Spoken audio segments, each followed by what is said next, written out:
Hey people, it's Kieran here, and in this video we're going to be talking about this. This is the North Face Vectiv Enduris II. It is the headline shoe in the latest lineup, the latest update in the Vectiv range from the North Face.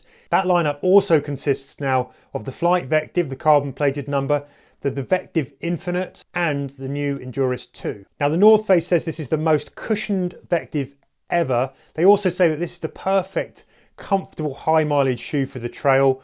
Is it? Well, in this video, I'm going to hopefully help you find that out and work out if this should be your next trail shoe. This is my first run impressions of the North Face Vectiv Enduris II.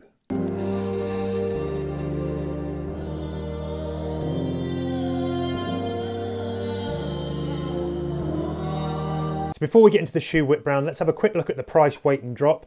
Price wise, it's going to cost you £125 in the UK, $139 in the US and €140 elsewhere. The Enduris II weighs 10.9 ounces or 309 grams in the men's, 9.35 ounces or 265 grams in the women's. The stack is 31 mils at the rear, 25 mils at the front. You've got a drop of 6 millimeters and those lugs underfoot are 3.5 mils deep.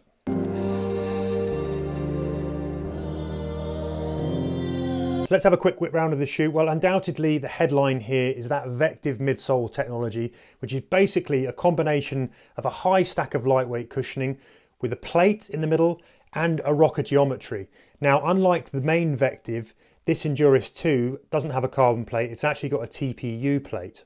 Now that TPU plate is designed to bring some multi-directional stability and forward propulsion, while the high stack of cushioning is there to add kind of comfort underfoot and protection from the lumps and bumps of the trails, also to help create that kind of forward propulsion. The rocker geometry there is to keep you kind of rolling easily through your steps when you get into higher mileage. On the uppers, up top, you've got an engineered air mesh upper. You've got a soft, really padded tongue and a big kind of soft padded heel counter here. You've also got a small pull to help you get them on. This tongue, this kind of heel counter, really nice and kind of plush, super comfortable. That's something that you do feel when you put them in, particularly around here under sort of the ankle bits as well. You're kind of held tight. It also keeps you sort of held tight firm here. So on those uppers as well, you get close up, you can see this is a fairly dense, kind of fairly tightly knitted mesh as well that adds quite a lot of structure to the overall shoe. The other thing to say, that well padded tongue isn't gusseted. It's a regular tongue as well. So this kind of no stitched in, no kind of full wrap, but it is well padded all the way down. So if you don't like a gusseted tongue, then these shoes might be for you. You've also got TPU overlays. They're called no-sew TPU overlays. So there's no stitching. And that's to keep the shoes a little bit more minimal, save a bit of weight. And those are in there to kind of protect those key areas of the kind of the toe box. And you've got some more on the sides here to give you a little bit more kind of structure to that mesh. What I will say here though, you know, when you get beyond this kind of mid kind of forefoot area on the uppers back here, you've got, it's sort of slightly padded towards the back, all the way around back into that kind of heel counter. And that kind of, again, you know, you're talking about giving you kind of nice kind of soft feeling on the sides of your feet. So when you get into the lacing, there's kind of no messing here. These laces are well protected. They're not going to break out. That looks good to me for durability. They're sort of, the holes are cut into the overlays here. The other thing, they have got a little bit that you can run the laces through on the tongue. So far, I found that when I'm sort of lacing down with that actually makes it sort of, makes a weird gap here and the tongue sort of bulges out. It's not the most comfortable. I think I kind of prefer to take them out and just lace them down proper to get a bit of a more kind of secure, comfortable fit. I think the other thing I wanted to mention here, and I haven't got information on this specifically from the design, but there's a couple of sort of what look like guardrails here to, I think as well, just to add a little bit more kind of support on the medial and lateral side too. Flip them over then, and you've got 3.5 mil lugs on the bottom, which, you know, that's sort of fairly small. One of the things, you know, when you're thinking about this, maybe this is a shoe that will take you from the road to the trail as well, like a commuter shoe. And, you know, those 3.5 mil lugs are kind of definitely kind of looking towards that. Not too grippy, not too sticky. A little bit of a squeeze test then. You can see in the forefoot, quite a lot of compression from that foam. Not so much in the rear, so that's where your dual density kind of foam comes in. But yeah, up front, if you're sort of forefoot striking, you're going to get quite a lot of compression and rebound in that foam, which I think kind of it tells on the run, which we'll come to later.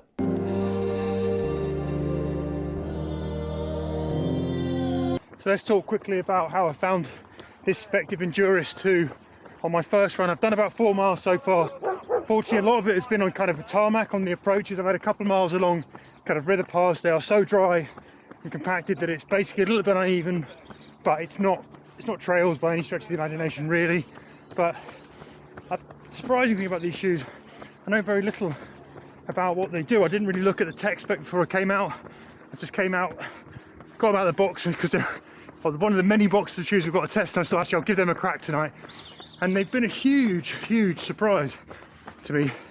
I mean, these are lively, they're energetic, they're sort of soft and cushioned but springy. They're perhaps not the most kind of stable. You know, recently running the Speedgoat 5, which felt more stable underfoot. These are a little bit more, how do you say, a little bit kind of more wobbly because of that extra kind of rebound, I think. So it would be interesting to see how they fared if you took them onto something that was sort of highly technical. But for running what I've just run with these kind of flats, they've actually been really nice. I mean, again, you know, I keep sort of happening upon these shoes that I feel like some of the races that I've done in the UK where, you know, you're not climbing huge climbs, it can get a bit kind of rocky, it can get a bit muddy and slippy, but often you're sort of mixing up sort of forest paths and more compacted ground, at least for the races that I've done in the south anyway. And these shoes feel like they could do a job there. I'm talking about things like the Centurion Thames 100, where it's all river paths along the Thames. That's a 100 miler. I'm talking about things like, you know, Race to the Stones, 100 Ks, Race to the King, another 100 Ks, perhaps even things like the South Downs Way 50. These would cope nicely with. Plenty roomy. You know, I'm running in a size 8, I'm normally an 8.5, and there's loads of room in the shoes. And it's a lot of kind of heel collar comfort, a lot of padding from that tongue. If anything, I'd say the one thing, maybe they are a little bit warm at the moment. So if you're going over those longer hours, maybe that would become a slight issue. But not hot spots, just warm generally around the foot. It's quite a bright day here. But yeah, I mean, I can feel the roll in these shoes ticking me along nicely. You know, that's always sort of rings a bell to me. If you're thinking about a shoe you're going to need a little bit extra for longer into a deeper kind of ultra sort of trail run, that could be it.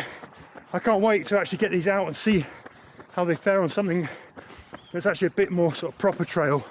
And I'm weighing up my options. I'm running the South Downs Way 50 miler in a couple of months. I want to say a couple of months, is not that long away. And I was going to go with the Speedgoat 5, but maybe these will be on the list too. So I'll put in a few more miles with them. But first run, short and sweet, not really on the terrain that they were intended for, but they've coped really well. They feel like a really exciting shoe. I guess the other thing to say, I'm not too sure because I didn't look at the tech specs before I put these on, of what the lug depth is, but I would say looking at them, I think they're at least around a 4 mil. And yeah, you know, again, thinking about some of those races where you might be on tarmac, dropping into valleys through towns, and then going back out onto trails, you want a shoe that's not going to be too tacky, too sticky.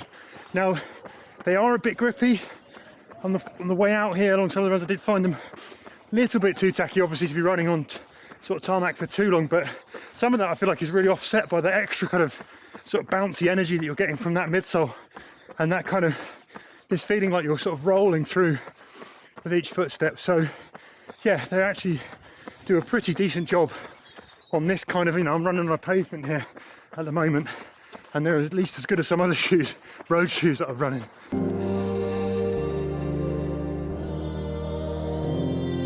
Fit then of the Enduris II. Well, I'm actually running in a UK 8, which is half a size smaller than I would normally run. And actually, the minute I put them on, I felt they felt really roomy. They're quite long in the toe. And actually, these feel fun. They're quite padded and cushioned. So I thought in an 8 ought to make these a little bit more claustrophobic on my feet, which are bigger. But actually, as it goes right now, they're running super comfortable. This might be the first shoe I've ever really recommended going half a size down in. They feel just about right at half a size smaller than my usual size, so perhaps, I mean, we'll check it over longer miles to see if that's true, but on this kind of first run, feeling the fit feels good, a little bit smaller than you'd normally go.